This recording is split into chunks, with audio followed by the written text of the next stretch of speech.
মৰমৰ ছাত্ৰ-ছাত্ৰী, আমি তোমালোকৰ পাঠ্যপুথিৰ lesson number 16 a letter to A friend নামৰ পাঠটিৰ এক্টিভিটি 4 প্ৰশ্নসমূহ আলোচনা কৰি আছিলোঁ। এক্টিভিটি 4 কৰিবলৈ কোৱা হৈছে write 5 sentences in each of the following patterns.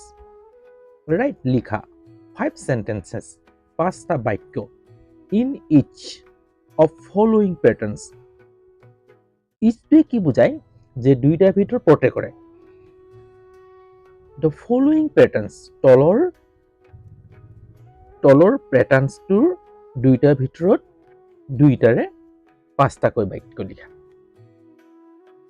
do not repeat পুনৰাই নিলিখিবা, পুনৰাবৃত্তি নকৰিবা the sentences বাক্যবোৰ in the examples given যিবোৰ তুমি এক্সাম্পল দিয়া হৈছে above ওপৰত। অৰ্থাৎ এই ওপৰত কি হৈছে এক্সাম্পল দিয়া আছে এই এক্সাম্পলৰ পুনৰাবৃত্তি নকৰিবা, অৰ্থাৎ পুনৰাবৃত্তি সেন্টেন্সবোৰ নিলিখিবা। মই এক্টিভিটি 4ৰ SV এই পেটাৰ্ণৰ মই 5টা বাক্য তোমালোকৰ আগৰ ভিডিঅ'ত দি গ'লো। যিটো ভিডিঅ'টো নাই চোৱা তেতিয়াহ'লে চাই ল'বা আৰু কেনে পাইছা জনাবলৈ নাপাহৰিবা। আজি আহা আমি এই SVO এই পেটাৰ্ণত বাক্যসমূহ লিখো। মই এই ধৰণে লিখিছো, তোমালোকে এই ধৰণৰ নিলিখিলেও হ'ব, ডাইৰেক্ট লিখিব পাৰা, তথাপি বুজাবৰ বাবে মই এই ধৰণৰ লিখিছো।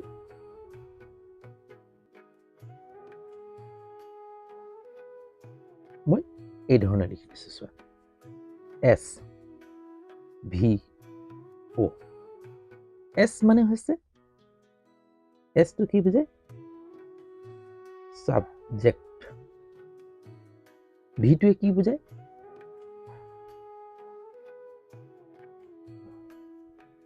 ভাৰ্ব, ওটোৱে কি বুজায় অবজেক্ট। সাবজেক্ট ভাৰ্ব অবজেক্ট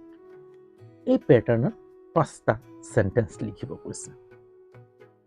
চোৱা সাবজেক্ট মানে কি আমি কৰ্তা, ভাৰ্ব মানে ক্ৰিয়া আৰু অবজেক্ট মানে কৰ্ম, কি কৰে, কৰ্তা ক্ৰিয়া কৰ্ম। এই পেটাৰ্ণত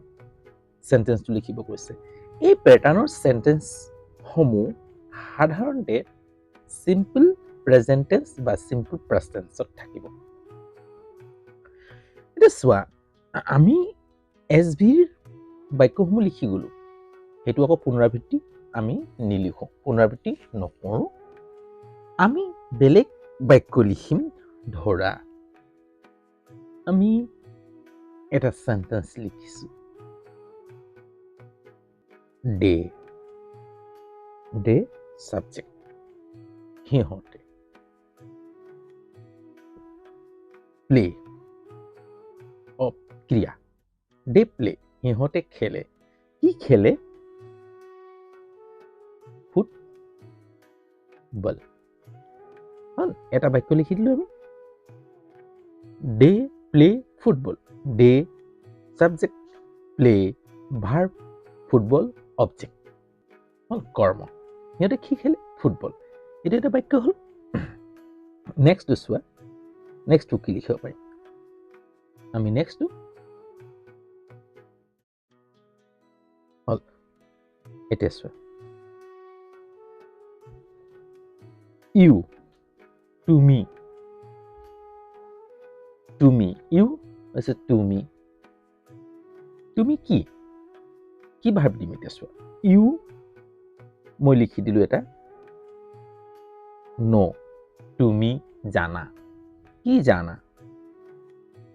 ইট লিখি দিলো, তুমি এইটো জানা, ইটটো অবজেক্ট, কি জানে এইটো জানে, ইউ নো ইট, তুমি এইটো জানা। 3 নম্বৰটো এই ওপৰৰ দুটা বাক্য মই সিম্পল প্ৰেজেন্ট টেন্সত লিখিছো। হ'ল তেনেধৰণৰ সিম্পল প্ৰেজেন্ট টেন্সত এটা বাক্য লিখি দিওঁ। ধৰা থাৰ্ড পাৰ্চন ছিংগুলাৰ নাম্বাৰ থকা লিখি দিম চোৱা সীতা সীতা সীতা সীতা কি লিখি দিওঁ কোৱা ৰিডছ ভাৰ্ব দি দিওঁ reads third person singular number Sita reads হল এ ষ্টৰি ৰীতাই এটা গল্প পঢ়ি আছে যদি পঢ়িছে সীতাই এটা গল্প পঢ়িছে সিম্পল প্ৰেজেন্ট টেন্সৰ বাক্য এছঅভিত সিম্পল প্ৰেজেন্ট টেন্সৰ বাক্য আৰু সিম্পল পাষ্ট টেন্সৰ বাক্য হে পাবা দেখোৱা third person singular number Sita আৰু থাৰ্ড পাৰ্চন গম পাইছা না তৃতীয় পুৰুষ একবচন গতিকে ভাৰ্বৰ লগত এছ বা ইএছ যোগ হয় ৰিডছ লগত এছ যোগ হ'ব ৰিডছ হ'ব হল ঠিক 4 নম্বৰটো মই সিম্পল পাষ্ট টেন্সত লিখি দিওঁচোন কৰিম কৰিম হল ৰোট ৰাইটৰ পাষ্ট টেন্স ৰোট ৰাইট হলে মানে কি হ'ব WRITE ৰাইট ৰোট লিখিছিল হল এ লেটাৰ কৰিমে এখন চিঠি লিখিছিল হল কৰিম সাবজেক্ট কৰ্তা কি কৰিছিল অবজেক্টটো এ লেটাৰ কি কৰিছিল লিখিছিল মানে এ লেটাৰ কি লিখিছিল এটা লেটাৰ লিখিছিল লেটাৰটো হৈছে অবজেক্ট কৰ্ম তেওঁ কৰা কাম 5 নম্বৰটো কি কৰোঁ 5 নম্বৰটো তোমালোকে এনে ধৰণৰ বাক্যসমূহ মোৰ কমেন্টত লিখি দিবা যে এইটো হ'ব পাৰে বুলি এতিয়া মই কমেন্টত তোমালোকৰ উত্তৰটো দিবলৈ চেষ্টা কৰিম দেই আমি কমেন্টটো পঢ়িছো শিকি যাওঁ এতিয়া হলে আমাৰ কি হ'ব ভাল হ'ব হয় নহয় বুজাত যদি অসুবিধা হয় তেতিয়াহলে কমেন্ট কৰিবা 5 নম্বৰ বাক্যটো কি লিখিম কোৱা কি লিখিম কি লিখি দিওঁ সীতা লিখি দিলোঁ কৰিম লিখি দিলোঁ দে লিখি দিলোঁ ইউ লিখি দিলোঁ সাবজেক্ট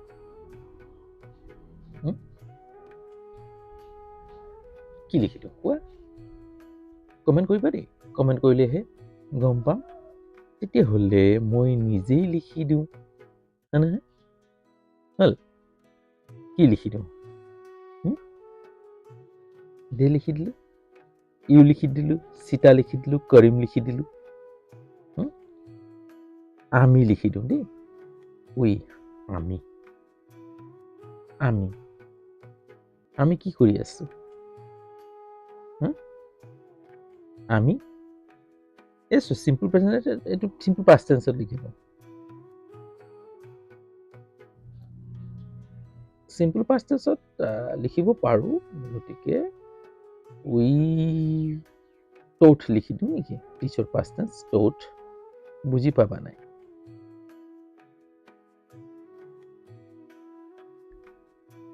বাক্যটো কি লিখি দিওঁ চোৱা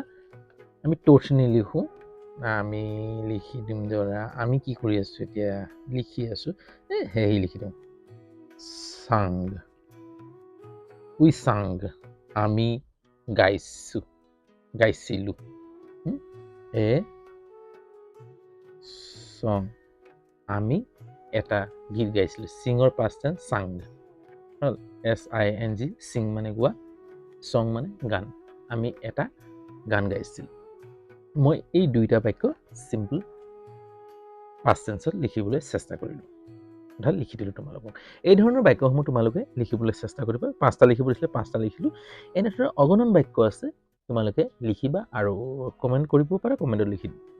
দিব পাৰা যদি বহিত হয় বহিটো তোমালোকে প্ৰেক্টিছ কৰিবা যিমানে প্ৰেক্টিছ কৰিবা সিমানে কি হ'ব মনত থাকিব পৰীক্ষাত তোমালোকৰ কি নহব সময় অপব্যয় নহব যদি নপৰা তেতিয়াহ'লে পৰীক্ষাত গৈ কিনে কি হ'ব খেলিমেলি লাগিব সময় অপব্যয় হৈ যাব আৰু 1 মিনিট সময়ৰ মূল্য এতিয়াৰ পৰা বুজি যাবা দেই যদি চেনেল নতুন তেতিয়াহ'লে চেনেলটো সাবস্ক্ৰাইব কৰি ল'বা বেল আইকনটো টিপি দিবা যাতে সময়মতে মোৰ ভিডিঅ'সমূহ পাই থাকা আজিলৈ হ'ব অন্য এটা ভিডিঅ' লৈ আকৌ তোমালোকৰ ওচৰত এই উদ্যমেৰে উপস্থিত হোৱাৰ আশাৰে আজিলৈ ৰাখো বাই